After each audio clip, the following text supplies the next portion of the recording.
I'm Mike. And I'm Adam. And this is Stuff and Waffle. Two friends talking about stuff, and often as not, waffling with frequent reference to Bond cars. I would like to pose a question. Okay. Well, a number of questions, really. But we'll start with the one. Go for it. What constitutes a proper sports car as opposed to a Grand Tourer? Because those two things get confused a lot. There's a lot of two-seater cars with big engines that get called sports cars, but are they really? You raise a good point. I, for instance, would no longer classify the sort of more bog standard editions of the 911 as a sports car. I think they're just a bit too big. I think they're a bit more GT than they are sports car. They have gone quite big, haven't they? Yeah. Until you get into your GT3s and things like that, then it swings back the other way a bit, I think. Yeah. But I'd probably say the more tame editions are, I mean, they're practically daily drivers. Well, people do, don't they? People do daily 911s. Yeah, absolutely. But yeah, I see what you're saying. I mean, if I stick on the Porsche theme, I thought you might. The Cayman would be my go-to for sports car. Yeah, from them of the current range. I'd say so. It's got all the hallmarks for me. It's a bit smaller. It's mid-engined. It's just a lovely little thing. Yeah, the 911 has got a little bit fat, hasn't it? It has. I mean, I don't think it looks bad for it or anything like that. And cars over the years have grown anyway. But I just think it's adjusted its place in the range slightly. Yeah. Okay. Yeah, that's true. Yeah. So, but that is my point, that not everything you would traditionally think of as a sports car is anymore. No, this is true. For instance, you mentioned earlier off podcast, and Aston Martin aren't a huge producer of what I would call sports cars. No, I agree. I don't think they are, and I don't think they have been for quite some time. I think I cast my mind back. They did.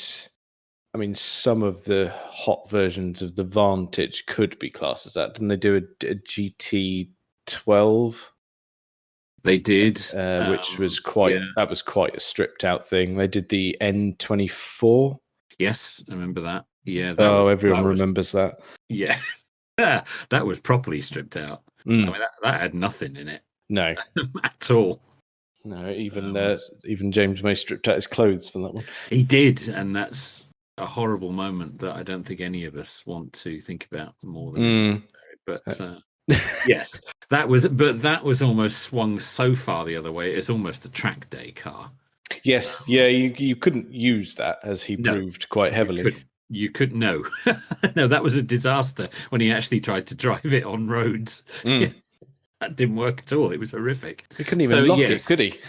No, it didn't have keys. No. It was useless in the real world. That's a car to be trailered to a track and then thrashed around all day and then trailered home and put back in the garage. That is not meant to be used as a car. No. And then you've got stuff again that's extremely track focused, like the Lotus Elise, which has always, and the Exige, which came later, which are basically track day cars. They're very, very focused on one thing. I mean, they're not as stripped out as the Aston that we just mentioned, but they're very focused on what they're for. Yeah, I think so. A lot of places have gone that way, haven't they? Though that's they have. That's the trouble.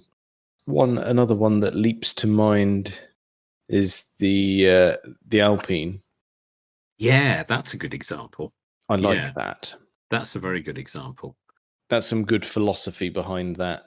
It's very carefully thought out, isn't it? That, yeah. Yeah, the lightweight element. I don't even think I've been near one, but they get quite a lot of hype. They do. Everybody's had one, and hasn't James May got one? Didn't he buy one? I think so. And another hallmark of greatness for it is, doesn't Gordon Murray have one? Yes, I believe so. Yeah. Yeah, indeed. They seem to become very popular again all of a sudden. Well, he likes it because it's lightweight, doesn't it? Yes. Well, Gordon Murray, he loves it if you've shaved off the weight. Which they have on that, haven't they? Quite considerably. Yeah, put a lot of effort into weight saving. That was always Colin Chapman's philosophy, wasn't it? The Lotus was to add lightness. Yes, I like that. Yes, very good. Yeah, that would that Alpine, that would be a contender for me as well, I think. Yeah, I think for your sports car category, as a proper sports car rather than a GT. Although you could use that as a GT. But I think you could use it. Yeah, but I think, as you say, it is meant to be a proper sports car. Yeah, I think there are slight compromises with it, so that fits the bill, I think. Yeah, I think so. Now, talking of Lotus, there is, of course, the ever-present Esprit.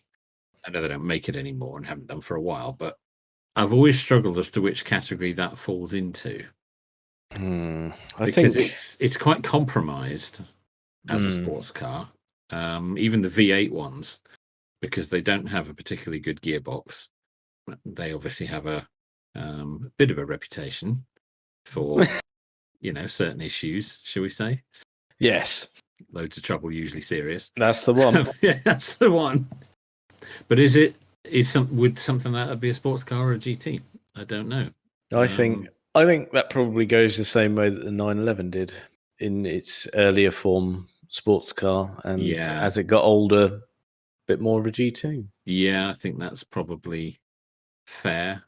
I mean, it's got the terrible luggage space of a proper sports car. Dreadful. Dreadful. But yeah, one of those cars that you have to know how to drive it. Yeah, particularly the early ones with the smaller engines. I like that concept more than chuck a V8 in it. Yes, the later ones, were perhaps better screwed together and had the V8 engines, didn't they? But they weren't the same thing at all. The early S1s and S2s were much tighter, more focused things. Yeah, I'm thinking that in that sort of era that you're thinking there, get the turbo one. That's the sweet spot. Yes, that's the one that Mr. Metcalf's got, isn't it? He's got a turbo. Yeah, the Fiore's only one. Yes, of course, because obviously you can't mention an Esprit without some sort of reference to Bond. No, and that's the correct way of doing it, because absolutely. Well, that's what you want, isn't it? It's you want to get in it and pretend. It's why anybody would buy a white S1 or S2. Yes, absolutely. Now, you mentioned the 911. I've never been much of a 911 fan. I don't really know anything about them. I don't know all the code numbers and the geeky way that you have to talk about 911s. I don't know all the different models. I know bits and pieces. And I agree with what you said, that the later ones, and certainly the current ones, are not really sports cars as such anymore, because they've got a bit big. But there are so many different versions of 911. There are so many different variations, and then there's the earlier air-cooled or the later ones. And do you want two-wheel drive or four-wheel drive? And do you want the electric power steering, or do you prefer the earlier? There seems to be so many issues. Whenever you start talking about 911s, everyone who knows them seems to have an opinion. And you don't want one of those. And to someone coming into 911s fairly fresh, it's a bit of a minefield. And people say, well, just buy the one you want. But there seems to be hundreds of them. How do you know? There are, so many different variations. Do you want an old one? Do you want a new one? Do you want air cooled, or do you want four-wheel drive or two-wheel drive? I mean, stop talking numbers. It's minefield. Yes, I don't know. For someone coming into it fresh, how would you get started learning about 911s? Well, is this learning to expand the knowledge, or learning because you want to buy one? Well, a little of each. A little of each. There is a discussion going on at the moment with my good lady about changing her car. And for the listener, she currently has a Fiesta ST3, which is no slouch. No, not at all. And is a cracking little hot hatch. In fact, it's regarded as one of the best even now. Brilliant little car. Even I enjoy driving it. I hate being a passenger in it, but I like driving it. Well, it's got Recaro seats, but I haven't got a Recaro bum. No. I don't really fit. No, not built for those anymore. No. As I say, I'm all right driving it, but being a passenger in it, I absolutely detest because I'm, sort of wedged into it and I'm banging my head on the roof, and it's no.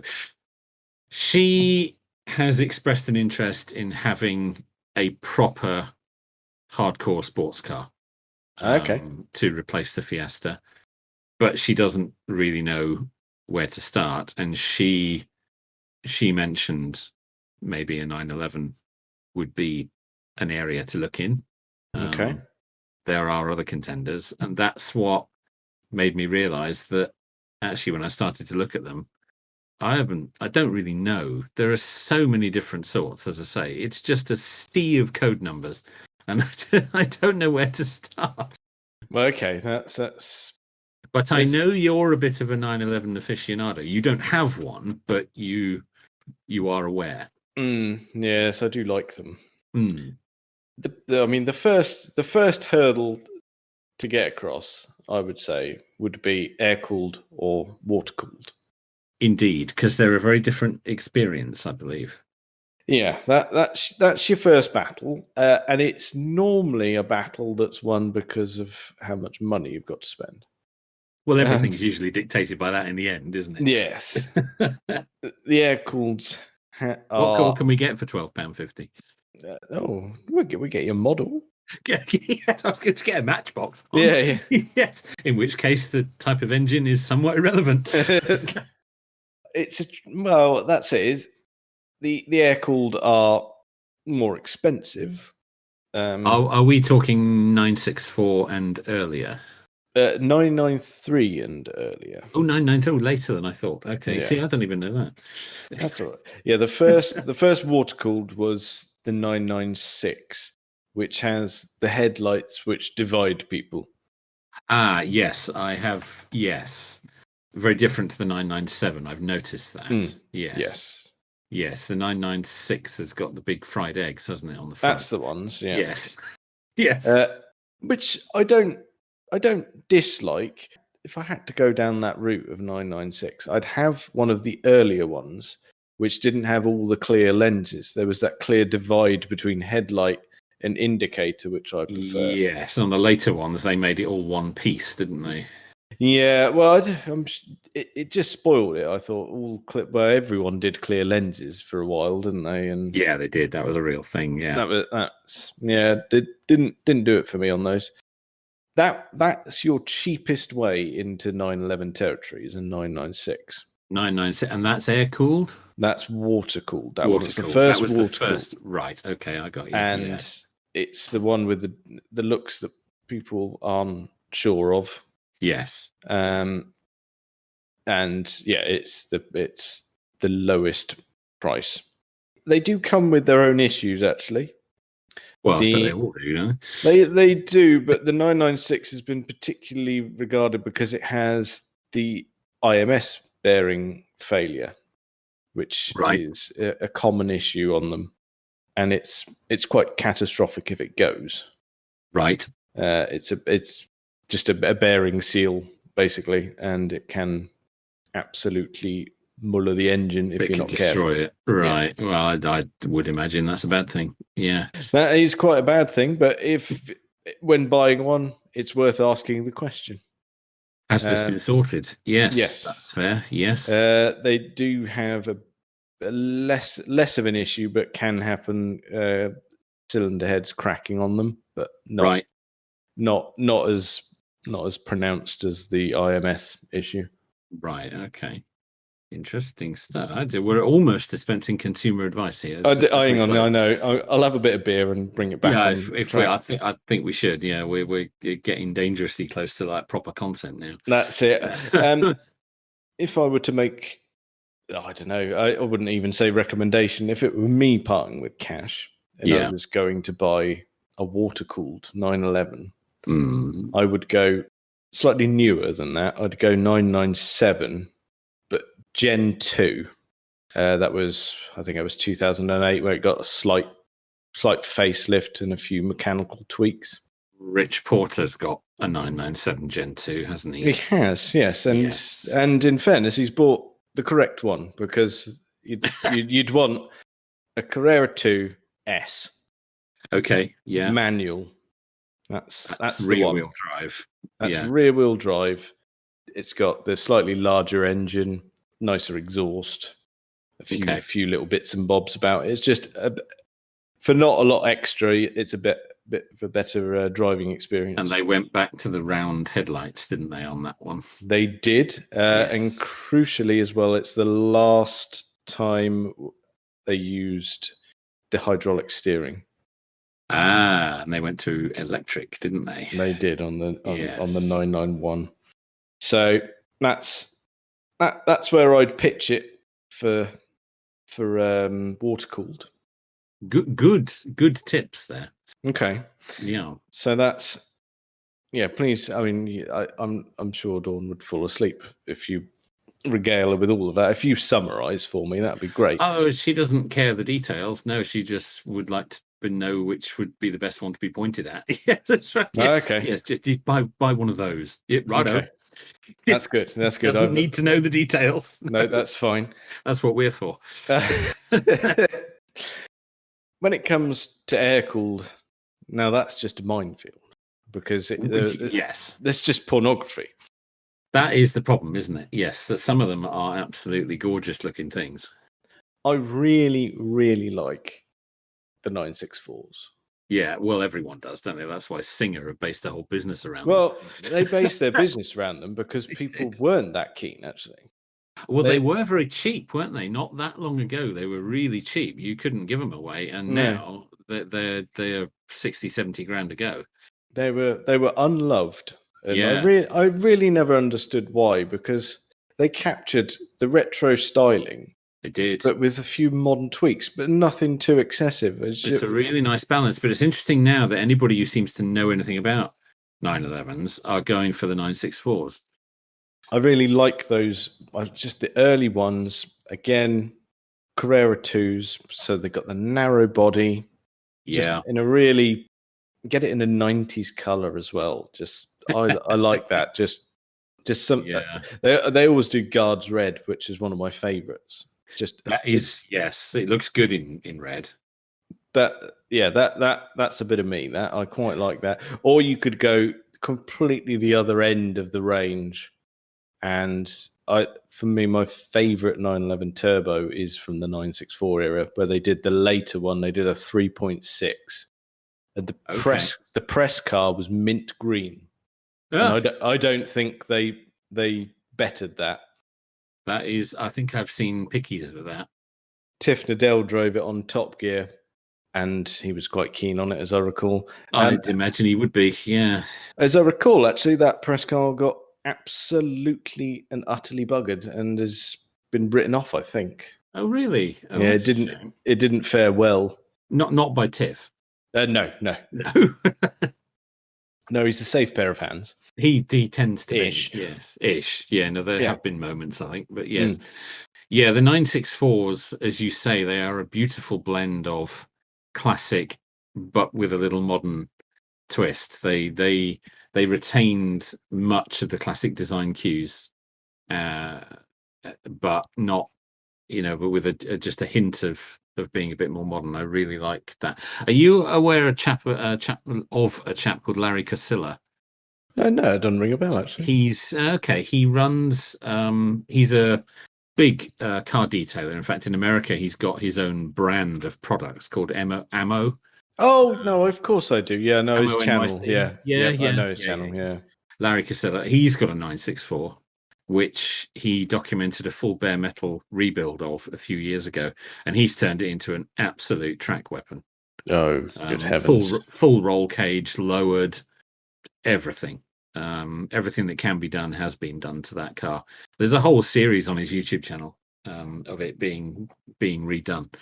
Absolutely lovely. It was months and months of work, and of course, Singer have based their entire business on the 964. Well, I'm assuming that was a cost thing initially. Probably, although again, they are producing a very modern car with a classic look. And the 964 kind of has that out of the box, doesn't it? Yeah, it's a perfect base. So it's not a bad place to start if that's what you're aiming to do. I think Rob Dickinson, is it, who runs Singer? That sounds correct. Yeah. Yeah, I think the 964 was perfect for what his vision was. A lot of what he wanted to achieve was kind of there already. He just needed to enhance it. Well, everyone loves a Singer, don't they? I mean, they're just they do. Stunning things. Yes, they are. Just the attention to detail is superb. Just incredible. Whether you're into 911s or not, you have to look at that and acknowledge the effort that goes into each one of them. I mean, they're hand built, absolutely incredible. Yep, hand built to the customer's specifications. Whatever you want, they will. It's crazy, isn't it? They will do it. Yeah, absolutely crazy. I mean, to be admired. It's so cool. It is so cool, and they've done very well. That business has really captured the imagination of all the right people. Yes. Yeah, that's a good shout, but I'm assuming that's not within budget. Certainly, absolutely, and completely in no way whatsoever.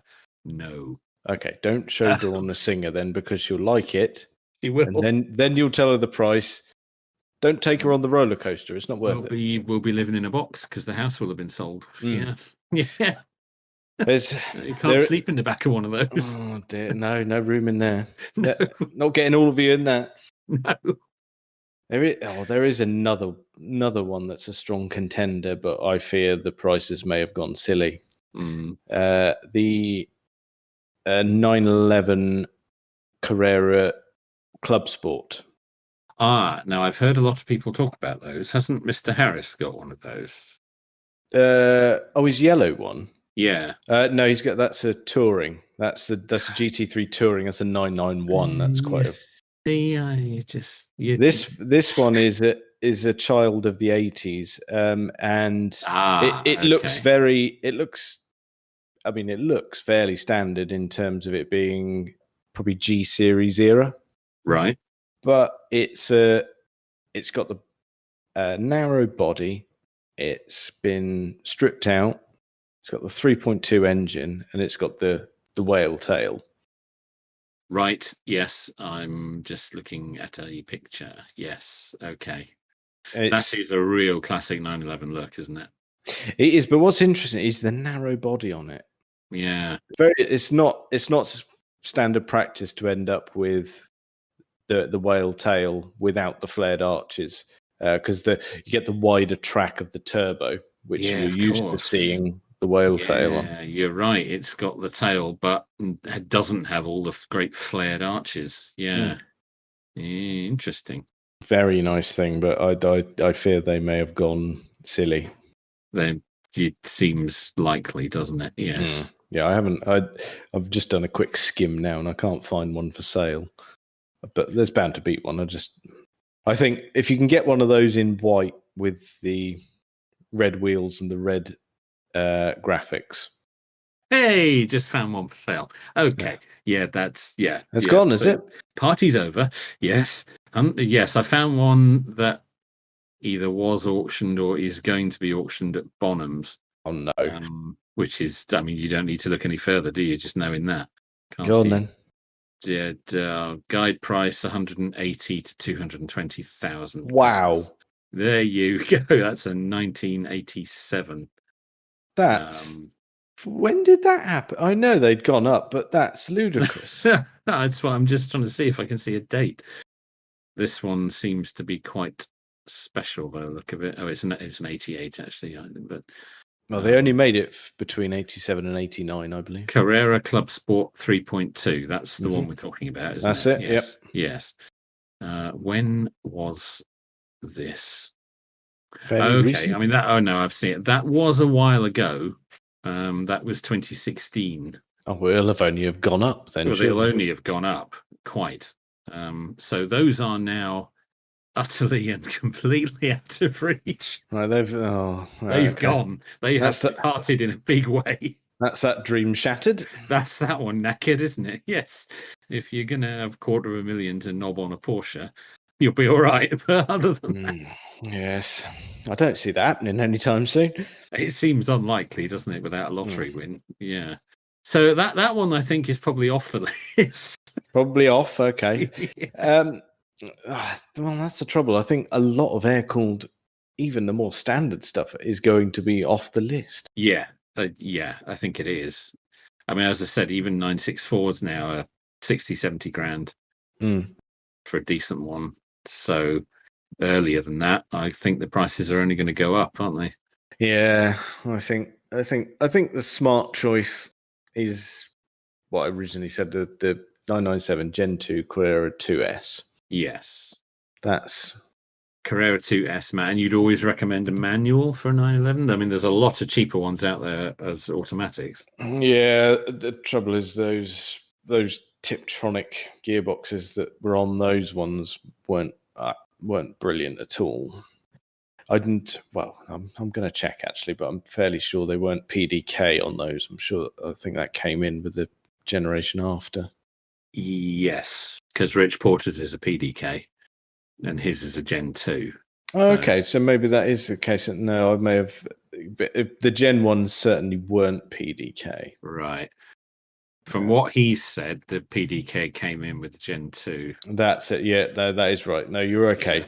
Even so, I would say get a manual if you want a sports car experience. Well, that's the thing. Well, I mean, that's kind of obvious. Buying any sports car really is that you would want a manual if that exists. Yeah, and presumably as well not a convertible, because the convertibles are going to be heavier. I would pass. Strengthening. Yeah. Again, there's a lot of cheaper ones that are automatic convertibles, which I sort of get, because if you're buying a convertible, you're already compromising it, so you're kind of making it's kind of a different thing. No, sod that. That's not for me. But if you're looking for a cruiser, there's other things to choose from that can probably do it better. Is that fair to say? I think that's fair to say. I'm not a huge fan of the 911 cabriolets. I'm not a fan of cabriolets generally. I haven't got the hair for it. No, none of us have got that. No, no, it's not good. We joke, and when I borrowed Rob's Boxster, I popped the lid off and came back, and it looked like I'd been dragged through a hedge backwards. This is the problem, isn't it? Yes, especially in these times where barbers have been closed. It's not a good look. Not a good look. No, going for that full the full 80s experience there with the hair and everything. No, it's really difficult to take the roof off of a 911. It really does spoil the look, unless you go down a speedster route. Then I've got a bit of time for that. Well, that's a different thing again, though, isn't it? That's quite different and quite expensive all in one go. Again, we're talking telephone numbers to get one, aren't we? So I think that's probably not a contender. Now, one issue we've had is that our heads are often turned by a badge. And I did say badge. Yeah. And see, now I like a Jag, as we know. I think we've firmly established that at this point. I think even the most casual of listener will have gone. Well, he likes a Jag. Yeah, he's a bit partial to a growler. We have found ourselves looking at XKs. I'm going to call it now and say that's not a sports car. Exactly. Yes, which I had already knew. Not at all a sports car, but a reasonably competent Grand Tourer. Oh yes. Oh yeah. But not the same thing. which was formed part of our discussion, because the criteria laid down was something that she can, lose the back end on a B road and find the ragged edge, but then also look good cruising around town. And I think, well, that's two different things. Well, you're not necessarily going to find those two things together. I think, I know this sounds a bit old-fashioned in a certain sense, but it's fine for Dawn to do that, and fine because if we did it, we'd look tragic. Yeah, we would. We're the wrong age, and we'd have the wrong thing on the radio, and it would just, that's no good. We can't do that. No, neither of us can pull that off. No. Not at all. No. The scope for Dawn for buying a vehicle is fine. We have very limited room for maneuver. We can't do that. Yes. Yes. There's not. I mean, there's not any vehicle I don't think that we could buy without someone going cock as you drove past. Why I've always stuck to saloon cars, really, or estates. It's see, a fast estate car, we can do that. We can do that all day, no problem with that. Or indeed a fast saloon car. But once you're getting into the other territory, starts to become an issue. Yeah, it looks a bit tragic, doesn't it? Does a bit. Midlife crisis, you see. That's the problem, because the 911, rightly or wrongly, has become known as the midlife crisis car. It has. I'm willing to take the bullet on it, though. You'd put up with that. Yes, it is a midlife crisis. I'm going to be completely upfront about that. It absolutely is. What are you going to do? Yes. Yeah, that's it. I'm in here having it. I don't need to involve you. No. Yes. No, all it is jealousy at this point. Go away. Yes, that's right. You leave me alone to have my crisis here quietly. Yes. Yeah, I respect that. I do respect that. I think that's a very healthy way of looking at it. Yeah, yes. I think so. I don't care what you think. I'm going to have it anyway. Yeah, I'm doing that. That's very healthy. Yes. Right.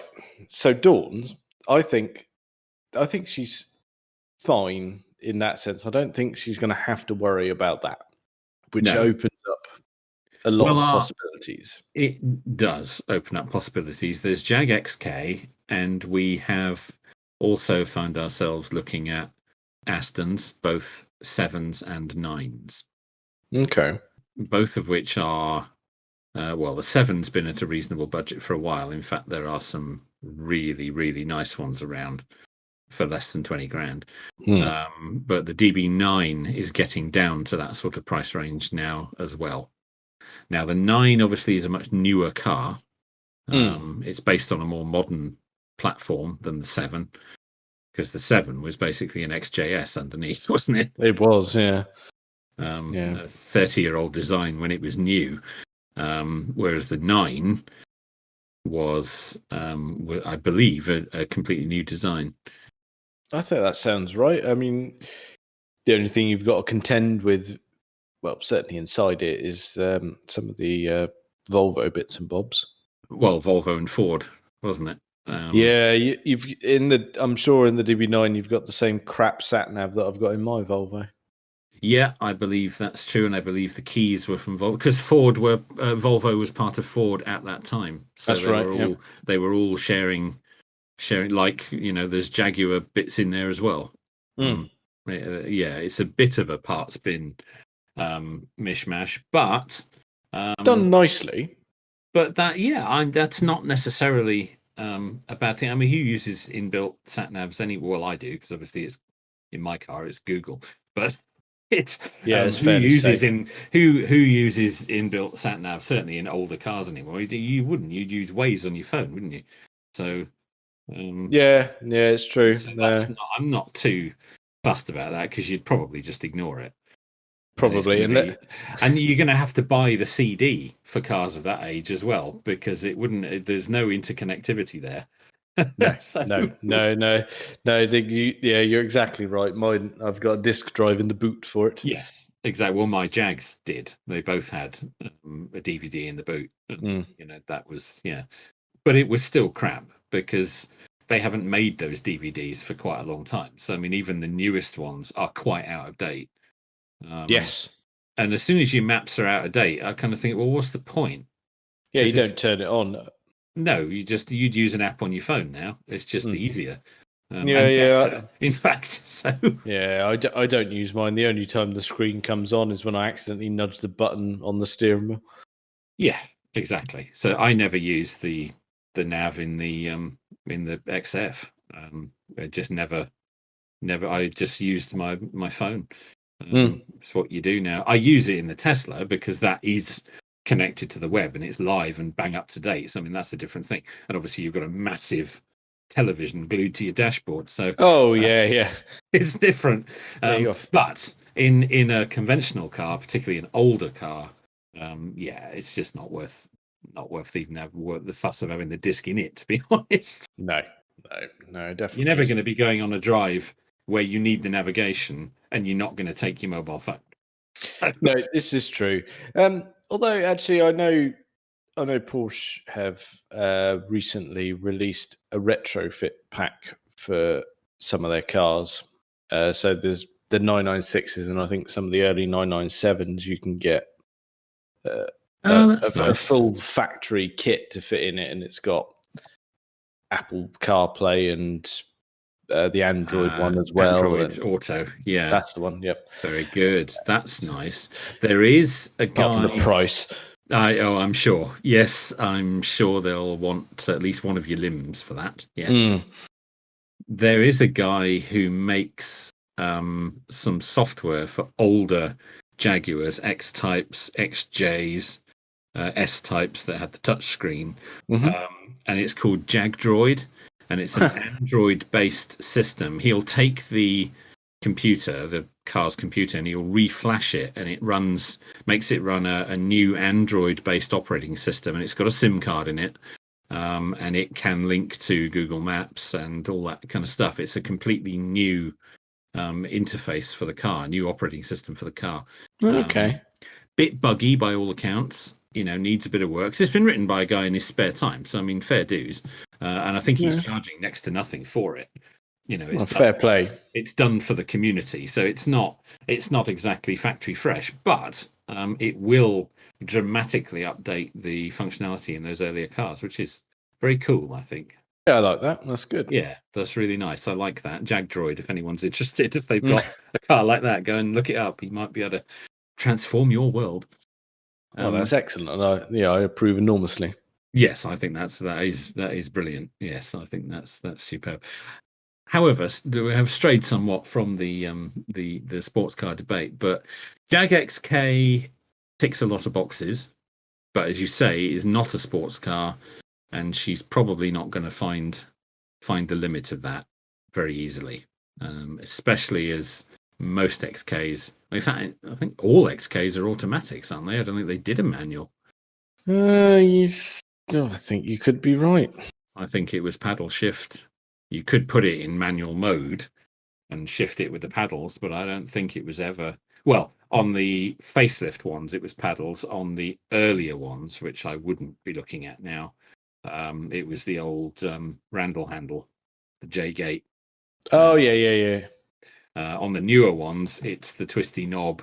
It's the ZF gearbox, which was also in the XF, and later the XJ. It's the twisty knob, and then you can shift it with the paddles in sport mode. Because my XF had that. It was an auto box, but in sport mode, you could shift it on the paddles. But it was really slow and really dim-witted. It wouldn't select the gears fast enough. And it really slowed the car down. That's annoying. If you let it shift on its own in normal mode, it was really slow to shift. If you put it in sport dynamic mode and shifted it with the paddles, it wouldn't shift when you pulled the paddles. There was still a delay.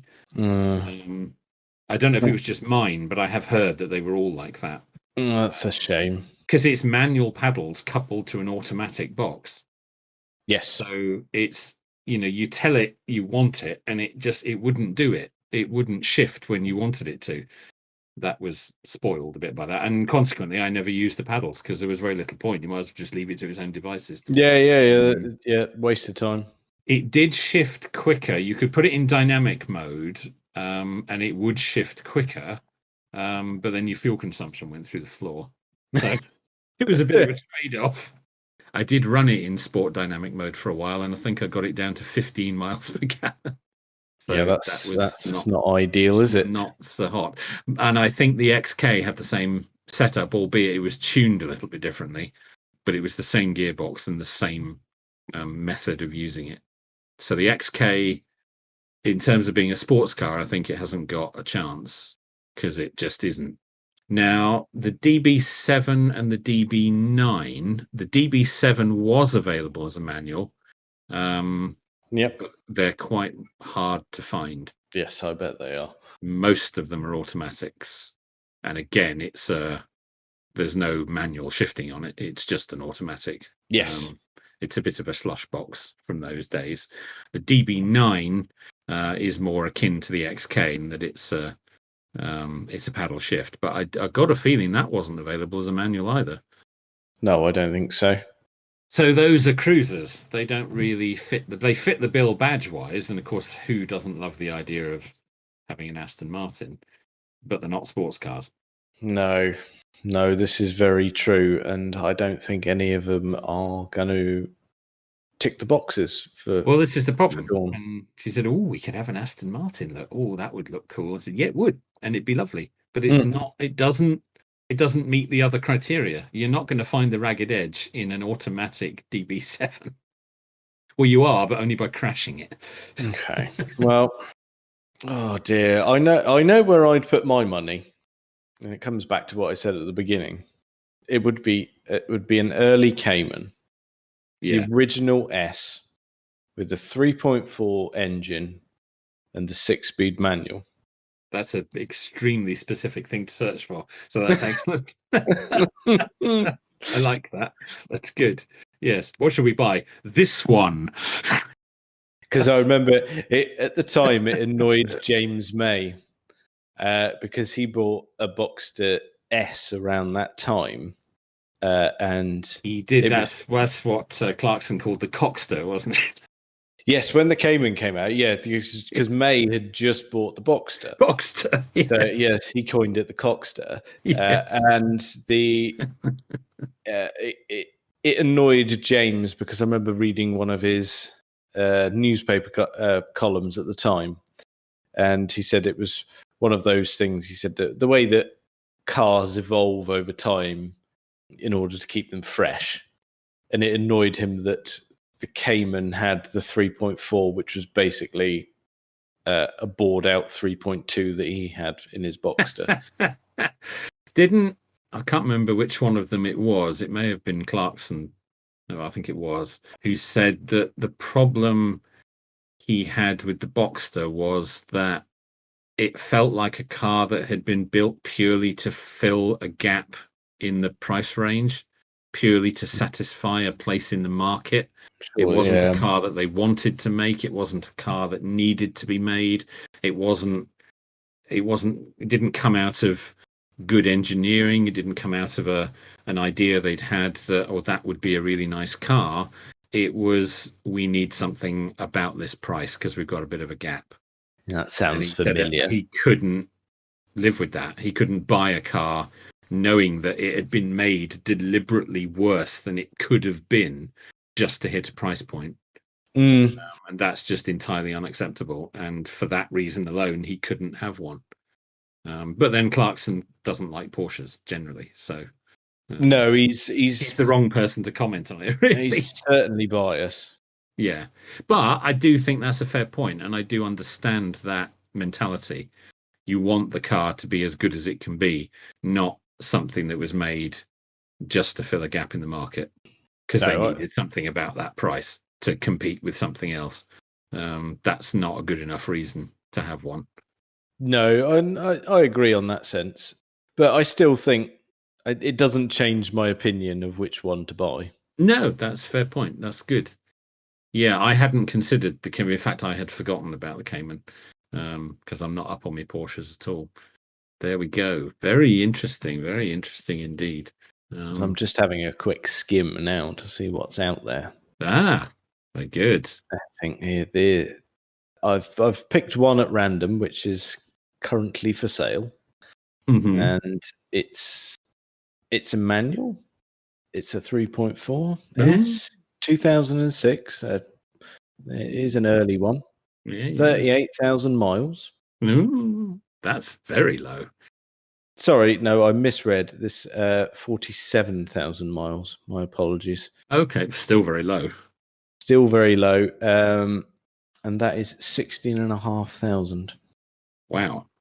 Okay. That's a proper driver's car for. I mean, it's not cheap, but it's sensible. Yeah, it is. Yeah, it is very sensible. Yeah, considering that the Fiesta ST3 that she wants to trade in, or sell and use the value from, could fetch 9 or 10, if not a bit more, to the right person, because hers is unbelievably low mileage, and has every option on it. It was top spec when she's had it from brand new. She ticked every box on the options. It's got everything that was available. It's a lovely example, that one. And I checked it this week because I drove it this week, and it's done 5,100 miles from new. It's a 2016 Fiesta ST3, so it's in black with the grey alloys, the red brake calipers, the Recaro seats. It's everything you would want in a Fiesta ST. Yes, please email stuffandwaffle@gmail.com should you wish to buy said vehicle. Make us an offer. Yes, indeed. Yes, these things can be made available. That's interesting. Now, this very evening, we have spotted an Aston Martin DB7. I know that's a different thing. I think we've established that. But just to illustrate, it's a DB7, a 2000 W plate DB7 Vantage. It's the facelift model. Okay. We're talking full Johnny English here. Excellent. In the dark blue that his was in. Black leather interior, full Aston Martin service history, 69,000 miles. 2 owners from new. And that is on with a dealer for 20,000. Wow. That's not to be seen. And it's quite local. Oh, how local are we talking? South Devon. Oh, this is interesting news. Yes, isn't it? So if that's a late one, an Advantage, it is. That's going to be a 12, a V12. It's a V12. It's a V12, 5.6 V12. Oh, hang on. I want to contradict. Is that 5.6 or 5.9? The advert says 5.6, but it could be a mistake, of course. Oh, okay. But it's certainly a V12. I'm willing to be corrected. It's a 5-litre V12. I don't think that between 0.6 and 0.9 is going to make a lot of difference. No, it does in my head. Okay. It bothers me enormously. It's in immaculate condition. There's not a mark on it, even the interior. I mean, it's only done 69,000 miles, so, Black interior as well, which you don't often see on those. They're normally color-coded to the body. That's an important aspect for your good lady. She prefers a darker interior. She prefers a darker interior because she suffers from migraines, and bright lights and bright interiors can set that off. So she does need to be careful. It's the reason our Tesla was ordered with a full black interior, and why she did not like my XF, because that had an ivory interior with a bright silver dashboard, which if you caught it at the wrong angle you could perform surgery on your eyes if the sun was at the wrong angle. The gear shifter knob was chromed. So you get the sun at the wrong angle of a morning and you are completely blinded. If I'd kept that car, I was gonna either wrap or coat parts of the dashboard with a kind of matte finish to try and just take it down a little bit. It had got because the XF, it had got the wood inserts, and mine had got the piano black wood, which was fine. But the bulk of the dashboard is like a polished aluminium finish. Yes, with chromed detailing, like the gear shifter things were chromed. So if the sun hit that at the wrong angle, you could not see a thing. Retina's gone. Yeah, absolutely.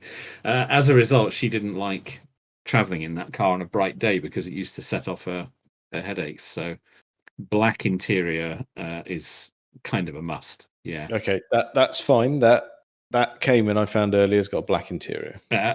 Okay. Yeah, I mean that's cheaper even than this Aston.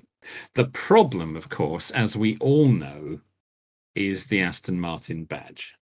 It's a real problem because it does tend to blind to any other issues or any other concern. Oh, it's an Aston. We could have an Aston. Yes. And as Mr. Clarkson said when I believe he test drove the DB7 the first time, he said, if you had one of these, you could say to your wife when you're going out for an evening, shall we take the Aston? And that sounds pretty good, doesn't it? Yeah, it does. But when you get dragged down, oh dear, when you get dragged down to reality, I know. No, don't do that. Ben did entertain it when he was buying his Mustang. You said he'd looked at a DB7, yeah. He did, and he as I recall, he even went and got servicing costs. He rang round and said, "If I bought this, what's it going to cost me if I bring it to you?" That's an issue, certainly, yes. And that made him go, "I am not buying one of those ever." Yeah, it's a serious concern, and that's probably true. You are going to be looking at thousands for a service, although it comes from the Ford era. I don't think there's much Ford under the bonnet. No, you'll be all right if you need a new electric window switch. Oh, you'd be fine with that. Yeah, or probably, to be fair, if you've got an aircon issue, you'd probably be all right with that. The lever brakes on your seat, that'll be no problem. You get that off of Focus. Something in your V12. Anything in your V12, and they're going to, you're going to have open wallet surgery, aren't you? Yeah. Yeah, this is going to be excavating all of your pounds. That is a problem, that it might just end up as gorgeous as it is, sitting on the driveway, not able to go anywhere. I mean, at least then it's still nice to look at. Yeah, there is that. But I would always worry. I mean, who wouldn't want one on the driveway? But of course, would it be "Don't meet your hero"? Well, I have actually driven a DB7. Okay, many moons ago. It was a convertible, and I didn't really fit. There wasn't anywhere for my head. It's got an even lower roof line when the roof is up than the coupe. It's very, very tight on space. I liked driving it because I'm driving an Aston Martin. Yeah. There was a lot of that, obviously. And looking down at the badge on the steering wheel and thinking, oh, yeah. I've arrived. We are here. Yes. But aside from that, I didn't think this was an auto, or it was an auto convertible. So the worst combination. And it was the non-face. It was the first one, and it was the straight six. And yeah, I didn't find it particularly special. It was quite uncomfortable. It didn't really go, and yeah, some of the switches were a bit loose, and I mean, it may have just been that one, but it wasn't a particularly memorable drive. Now, this particular one that I've seen in the advert is a much later one. It's not a convertible, but and it's the V12, not the straight six, so completely different power plant. But yeah, I think once you got past, it's an Aston Martin. I think, like you say, the reality of actually trying to live with that, and it would have to be used regularly. We have things we have to do. It can't just be a weekend toy. It would have to be used. I think the reality of that could become quite tiresome quite quickly, as you say. Whereas a Porsche, or Porsche, depending on how you say it, I'm never sure which is right, is probably more usable as a daily. Yeah, I think it not only would thrill you wherever you drove, it would be painless as well. Yeah. I mean, we don't have a Porsche dealer near us as such. I mean, 40, 50 miles away. We don't. We do have a superb specialist just the other side of Braddyford. Oh, that's not bad. I was unaware of that. He operates out of his garage on the side of his house, and he is absolutely brilliant. Ooh. He is a flat six genius. Okay. Yeah, we are sport. He's right on our doorstep. Not a huge amount of people know about him. He is fantastic. No, I've never heard of him. That's tremendous. Okay. So not having I mean, not that you'd necessarily want to take an older used car back to a main dealer anyway, unless you were unless you had no choice. But interesting. Yeah, he's a safe pair of hands. He really he knows an awful lot. That's the chap that told me about the rubber band. Oh right, okay, yes. Yeah. We went into that in some disturbing depth, didn't we? We did indeed. Yes. Yeah. And we've managed to prove that there's no other record of that anywhere. No, he may have been having me on, but that may be total nonsense, but it doesn't match at all to what's on the Porsche website. But he lives and breathes them. He's fantastic. Okay, so there would be no worries, at least living where we do. Nope, not at all. Of having one. No. Okay. Oh, interesting. The only thing that would be an issue is you wouldn't be able to escort Dawn there should she need a service in your Tesla. It will not fit through his driveway entrance. Oh, okay. Well, that's okay. Not only is it a tight squeeze, the incline it's too abrupt for you. Well, we've had that issue before, haven't we? Not the width. Yes. I got a bit stuck on your driveway once. Minor scraping. That was a truly horrible moment. Yeah, I suggest that if you were to even attempt it in your car getting into his driveway, you would initially lose the underside of your bumper, and then you'd have a good old go at your battery pack. Oh, dear. Well, the battery pack, they're cased in titanium, so I don't think we'd do any damage to it, but it wouldn't be good. Yeah. No. No. No, it's strange. Sports cars are fine getting in and out of there. It's just anything bigger, I think you're going to struggle. Well, the Tesla's quite low and it's quite long. So all the wrong things. All the wrong things for that, yes. And I missed having air suspension on mine by 6 months. So, because the newer ones, you can lift them up. Yes, that would be handy. But on mine, which is on coil springs, you can't. Okay. Well, that's a very, very minor issue, and I'll probably be changing my car before too much longer anyway. So that wouldn't necessarily be an issue, but that's a subject for another podcast. Absolutely fine. Right. Okay. So I'm summarising for me, and my recommendation to Dawn: early Cayman 3.4S manual. Make it so. Okay, that's really specific, and that's exactly what I was expecting. Okay, so that's very good, and I would have been amazed had you not chosen a Porsche, because I know you're a bit of a Porsche guy. But when it comes to proper sports cars, the market is more limited than you might think when you actually start looking at it. Especially for not spending stupid money on it. No, that's it. Yeah, if you want to be sensible about your spend and you want to end up with something that's engaging and not lardy, which is exactly what she wants. Yes. Yeah. So I don't know. Is it going to be a tough sell? Is she? Do you think she'd be interested in a Cayman? Do you think? I mean, the visuals sometimes aren't for everyone. No, I don't know. I will have to. She is driven by how it looks to an extent. She's also driven by badge a little bit. Hence, looking at Astons.